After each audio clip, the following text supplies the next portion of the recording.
Girl Meets Boy by Derek Strange. Read, imagine, learn English through stories.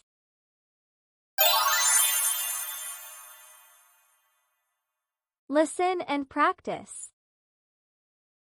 And suddenly there he was, this tall, quiet boy in a blue and white shirt. I'll always remember the first time I saw him. Donna is on a boat. She is going to Spain with her family for a holiday. On the boat she sees Mark, a tall, good-looking boy.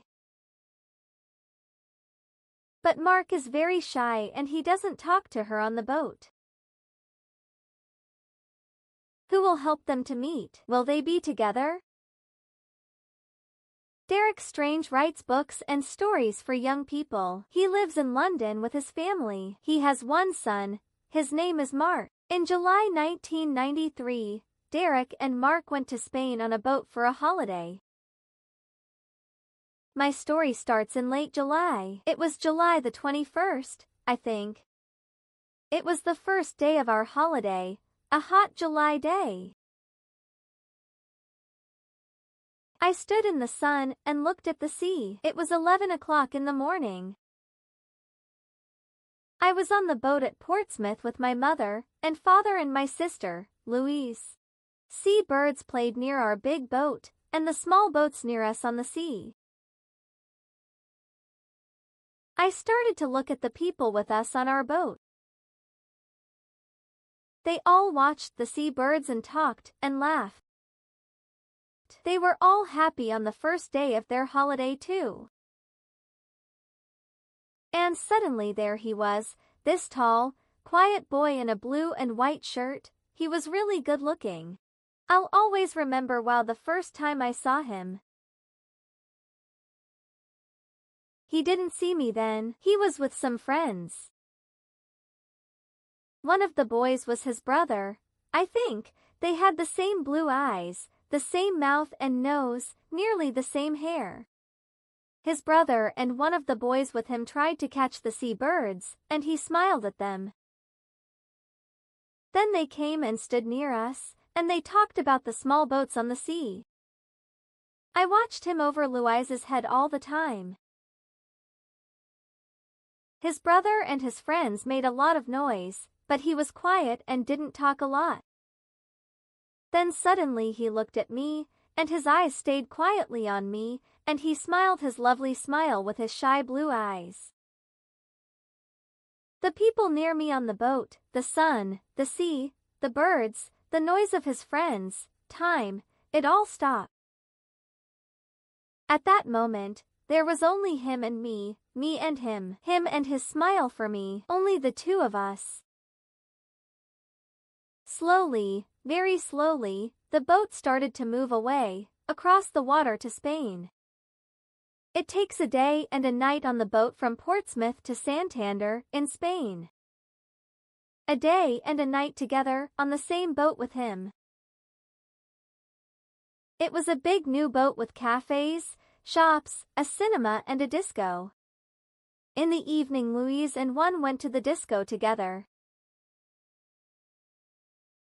We had a Coke and listened to the music and watched the dancers. But he wasn't there. Then suddenly a tall boy in a black and white shirt came in. It was him. He was with a friend. They stopped and looked slowly at all the people in the disco. It was dark in there, and he stood and looked for a long time. Then he saw me and he smiled a big, friendly smile. I wanted to stand up and sing, and dance with him. He came across the room and stopped near our table, and he asked me to dance. Suddenly he wasn't shy with me. We danced together for a long time after that. But then I looked up and there was a second tall boy in a blue and white shirt, at the door of the disco, with the same eyes and the same mouth, and nearly the same hair. But the boy near the door had that nice, quiet, shy face, not a big, open, friendly smile. Suddenly I knew. This was his brother with me. on the dance floor. Not him. I was with the wrong brother. He stood for a moment near the door and watched me and his brother on the dance floor with sad eyes. I wanted to run to him, to take his sad face in my hands and say, "Sorry." He looked at me, then he went out quickly.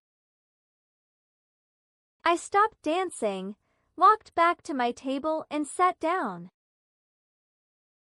His brother started to dance with Louise. I didn't sleep that night. I thought about him all the time and listened to the noises of the boat and the sea. In the morning I went to the cafe at 8 o'clock and waited there with my sister for a long time. I wanted to say, "Sorry," to him. I had 4 cups of coffee, and I don't really like coffee. But he didn't come. Where was he? At 11 o'clock, we arrived in Santander.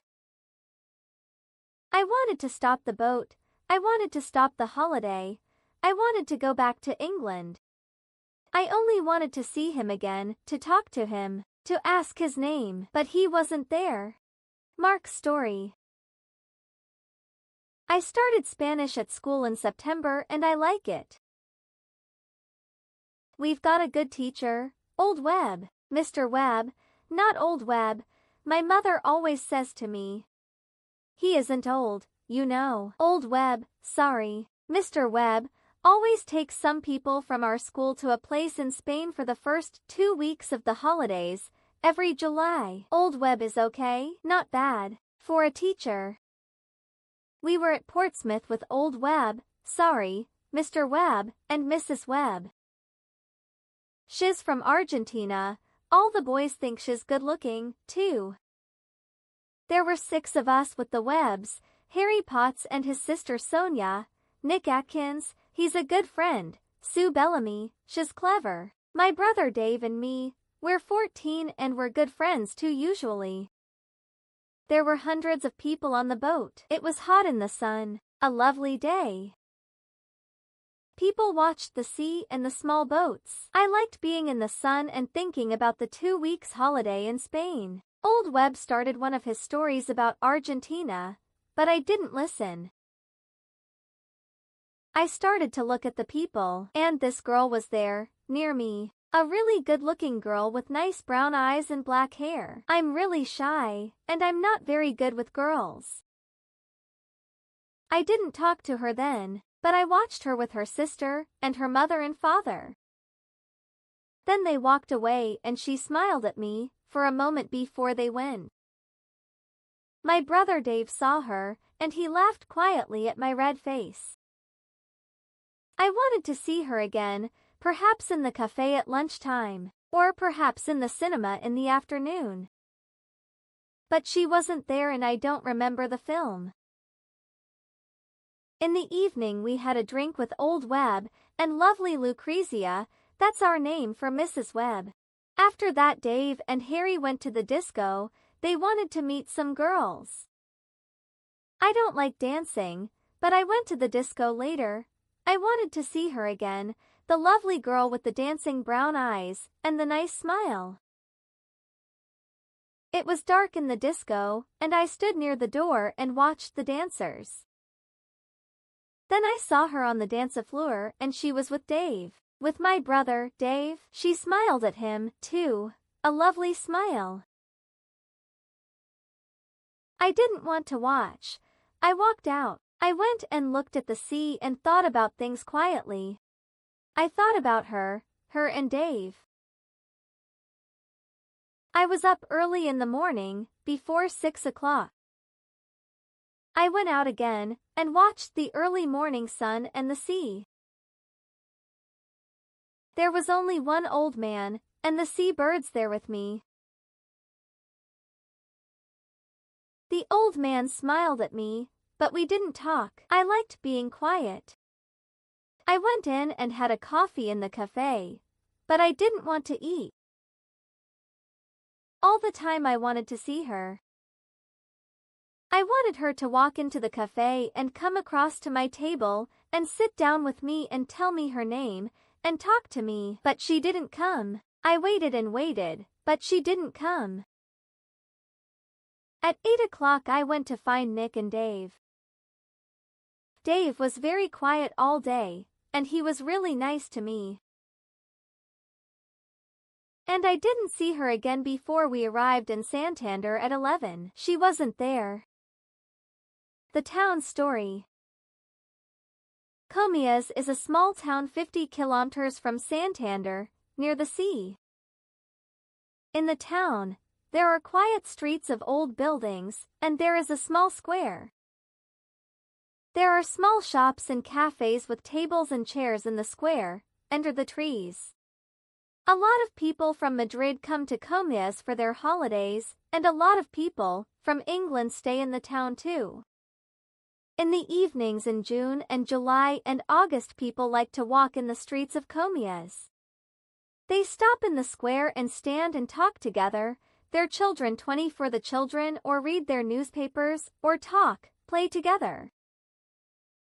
Some people sit at the cafe tables and have a drink and watch. It was disco night in Comillas on the evening after the boat arrived in Santander from Portsmouth. There were a lot of people in the square, Spanish people from Comillas and Madrid, but families from England and France and Germany and Holland too. Some of the English families from the boat were there now, in Comillas for a night or two. Donna was there with her family, at a table under some trees. Her eyes were on the dancers, but she didn't see them. The music was in her ears, but she didn't hear it. She didn't want to look or listen or dance. She didn't want to be there. She only wanted to see the lovely, shy boy from the boat, perhaps to dance with him. First, Mr. and Mrs. Webb wanted to go to a little place near the beach where they always had good fish.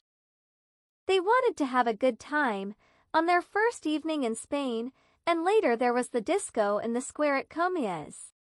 Mark didn't want to go. He didn't want to eat or dance or talk and laugh. He wanted to sit quietly and think about the good-looking girl on the boat. Where was she now? But Dave and Harry and Nick and Sue all wanted him to go. Later that evening he walked into the square at Comillas with his friends. They found a table at one of the cafes and they all sat down. Mark looked slowly at the people at the tables near them. Donna looked sadly at the people dancing and standing in the square. Then their eyes met. Time stopped. He was here. She was here. He smiled at her with his nice blue eyes. She smiled back at him with her dark brown eyes. Suddenly he wasn't shy. He stood up and started to walk across to her. She was on her feet. Their hands met. She wanted to dance now, only with him. The others watched and smiled. They all knew. And Dave watched and smiled happily. You see, only Dave really knew the story. Only Dave knew his plan for his brother. And Donna and Mark started to dance. They were together. I hope you liked the story. Thanks for watching. Like, share, comment and subscribe for more such stories.